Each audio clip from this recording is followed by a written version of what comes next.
আমি দেখি আমার অফিসে কে কে শতাচ্ছে। এখানে কিছু টাকা রেখে আমি তাড়াতাড়ি লুকিয়ে যাই।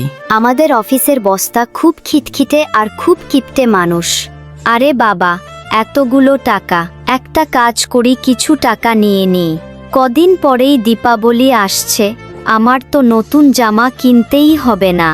আর এই বস তো এত কিপটে যে বোনাস পর্যন্ত দেয় না। চল, টাকা নিয়ে তাড়াতাড়ি বেরিয়ে যাই। আজ আমার শরীর খারাপ, তবুও বস আমাকে ডেকেছে। এখন জানি না বস কোথায় গেল।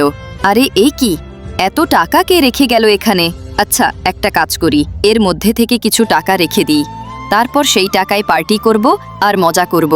আজ তো আমার মজা হয়ে গেল, আজ যেন আমার লটারি লেগে গেছে। চল, এখন তাড়াতাড়ি বেরিয়ে যাই। আজ হঠাৎ বস জানি না কেন আমাকে ডেকেছে। ও মাই গড, এই টাকা কার? মনে হচ্ছে বস তাড়াহুড়ো করে ভুলে রেখে গেছেন। আচ্ছা, একটা কাজ করি, এই টাকাগুলো কাপড় দিয়ে ঢেকে রেখে এখান থেকে চলে যাই। আরে বাহ রাজু, তুমি তো দারুণ কাজ করেছো।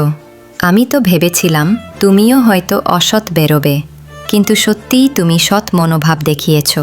একটা কথা বলি, তুমি যতই ভালো কাজ করো না কেন, এই ভিডিওর জন্য কেউ তোমার ভিডিও লাইক করবে না, আর কেউ তোমার চ্যানেল সাবস্ক্রাইবও করবে না।